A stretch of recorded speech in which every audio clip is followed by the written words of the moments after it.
part of the problem with the conflict is you have pro-Israel people who point to the most extreme of the pro-Palestine side, and they say, look, they all support Hamas, they want us to be killed. And you have pro-Palestine people who point to the most extreme on the Israel side, who say, hey, they just want to take over all of our land. And you have both extremes on both sides, and they're both wrong. And I think the only way to make sense of any of this is to look at people who, like my personal view is that, you can be pro-Israel, be pro-Palestine. There's, like you said, there's arguments on both sides, but just be empathetic to civilians. Like, I think people should be able to condemn Hamas and be able to feel terrible for the civilians dying in Gaza. And if you're able to hold those two thoughts in your head at once, then be pro whatever you want. Is kind of how I feel. Do you agree with that? No, I don't think so. I think that why not? Because empathy means nothing if it doesn't come with an action, right? Like, you can feel empathetic towards it. Would be like saying, I'm gonna do it. I'm gonna do the thing. It'd be like saying, like, okay, well, you can understand that the Nazis might be in the wrong, but Germany legitimately had a lot of grievances after World War I, and sure, we should agree that, like, a lot of things that Hitler were doing were bad, but, like, yeah, the Holocaust and the concentration camps were bad, but we should still be able to have empathy for, like, everybody involved. And that's it. That's not enough for most people. People delude themselves into thinking that people are looking for peace. People want peace in Ukraine and Russia. People want peace in Gaza and Israel. Peace in both situations is so easy to obtain. If Ukraine would just stop fighting, they would have peace. Just give Russia what they want and just be done with it. If the Palestinians wanted peace, they'd all move into the Sinai and boom, they'd have peace. People don't want peace. People want justice. People want what they feel is owed to them. What is right? Yeah. My point about empathy, this is what I meant to say. Sure. And tell me if you agree or not. You probably have friends who are pro-Palestine, right? Maybe? At this point, I'm not sure. I think I do. Yeah, I do. Don't you have a lot of liberal? Yeah, no, I do. Yeah. Sure. Friends, probably. And my guess is that the reason you're able to be friends with them is because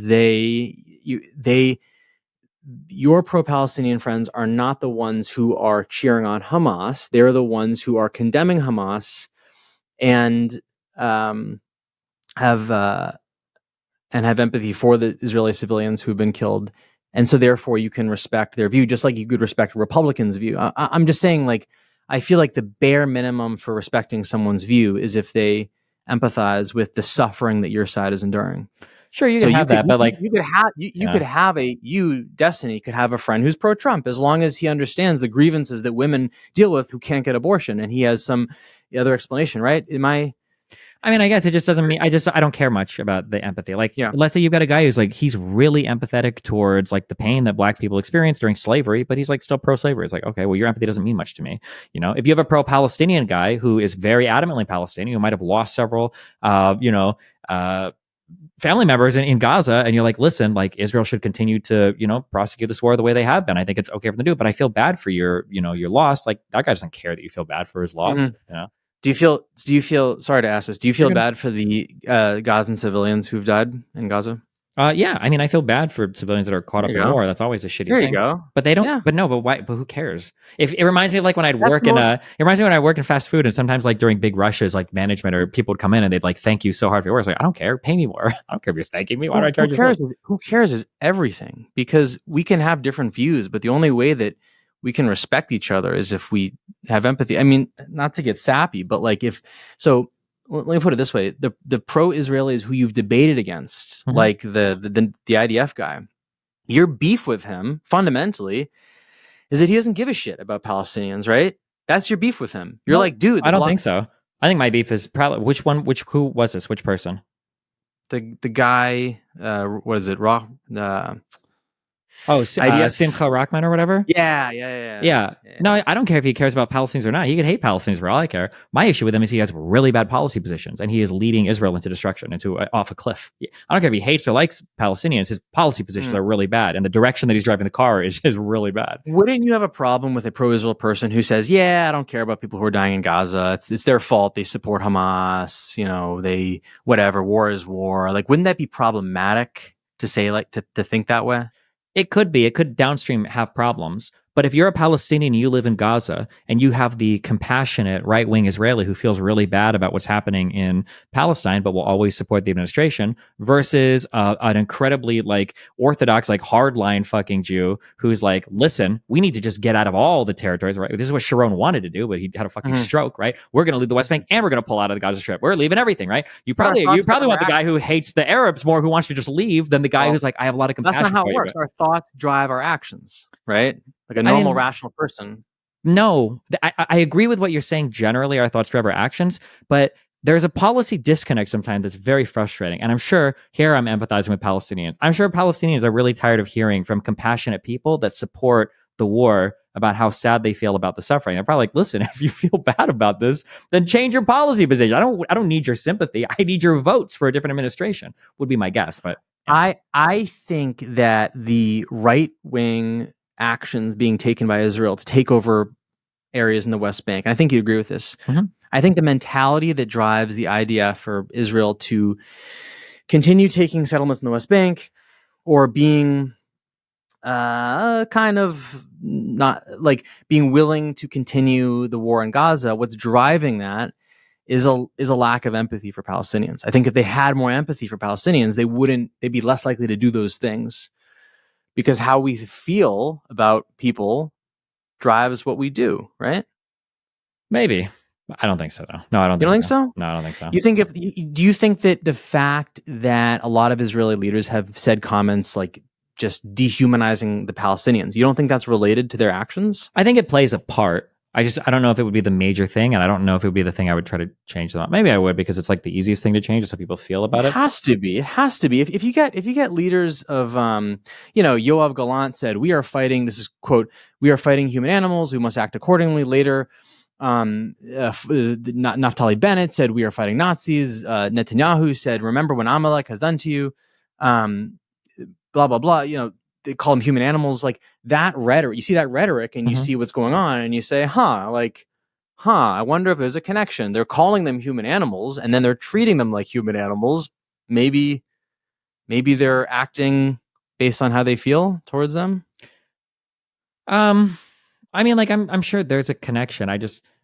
I think at this point in my career, I'm so tired of hearing about people talk about like empathy, but then the policy positions don't match it at all. It just doesn't seem to Yeah, like matter much. Like we're having not. empathy is like a good first step, but people act like it's Yeah, everything. Like there has to be way more policy wonky discussion going on. We have to have way more strong positions. It's not enough to just have empty empathy where we just say like, man, I feel bad for these people as we continue to push the yeah. buttons to drop more bombs on them. Like, yeah, Action is all that matters, right? yeah. My point is that action is driven by what's in here, like you're feeling, like what you want to do, by intention. Call it whatever you want, intention, empathy. Mhm.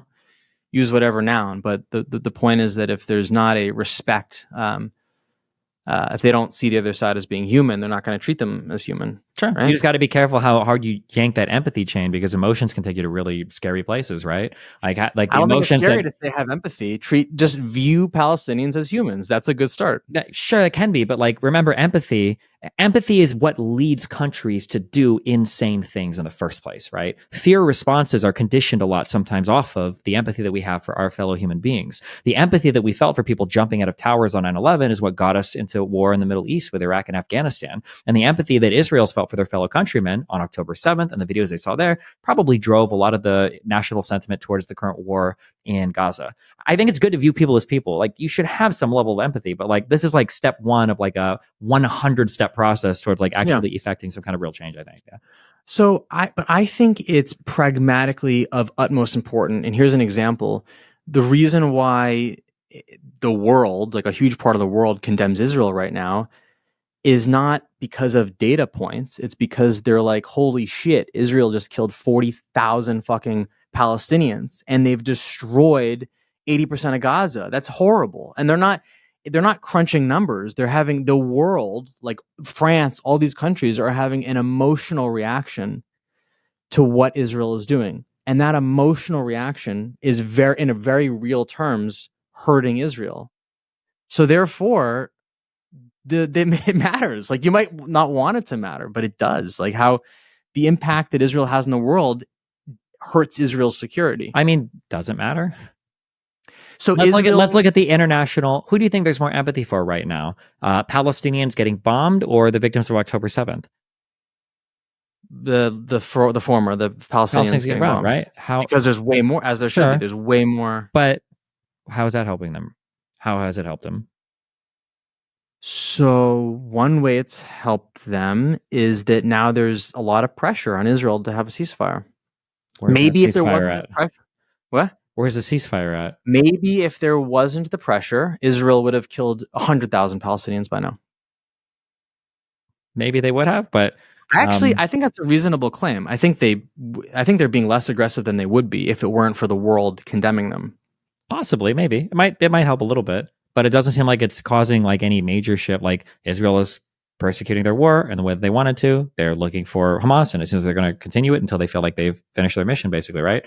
And now they're potentially on the eve of war with, I don't know, with Hezbollah or with Iran. I haven't followed stuff recently. I don't know how close they are to moving in that direction, but I don't disagree. So- I'm fighting a lot on this point. I'm just fighting a lot on this point because I've noticed sometimes that empathy is married with empty rhetoric or policy or lack of policy, and that drives me crazy. You are right. Like, you need some level of empathy. If you view people as animals, it makes it much easier to kill those people and to do horrible things to them. But man, the focus on empathy, like a person persuaded with empathy can be persuaded against, with empathy. And it's just, that's a scary world to live in. People need to think a little bit more critically about what's going on. A person not using empathy is going to do sick things. Maybe. I think things can work in weird ways. I think that Israel's disengagement from Gaza, I think, was good when it happened. And when I spoke with Yossi Balin, he told me that Sharon had told him that the reason why he wanted disengagement, because I asked Balin, I was like, why unilateral disengagement seems like such a bad idea? And Balin was like, Sharon told me he doesn't trust anything an Arab says. And I was like, wait, what? And he's like, yeah, in 2005, he still said this. Balin was like, I can't believe that he still. But he's like, yeah, I don't trust anything Arabs say. And Sharon, arguably, wanted to pull out of not just Gaza, but the West Bank as well. These are one of the things that, oh my God, fuck, I just forgot his name. I shouldn't forget this guy's name. Shlomo Ben-Ami told me.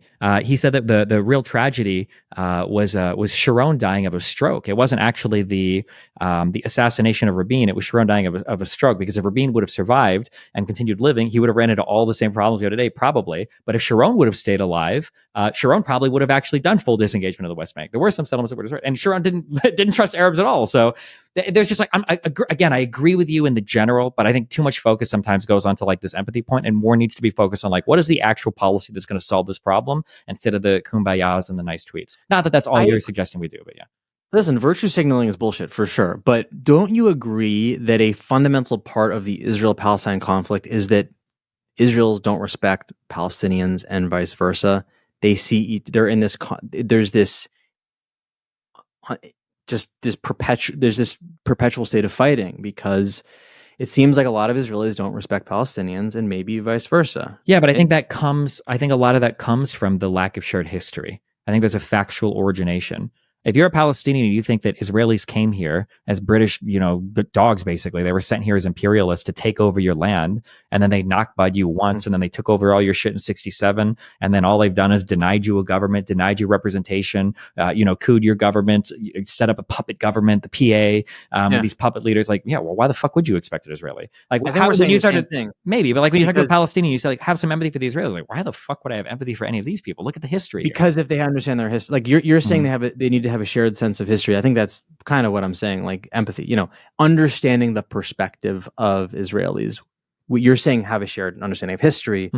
I'm saying empathy, another word for that is just to understand their point of view, which I think is the common thread between what we're saying. Like, they need to understand the other perspective. Okay.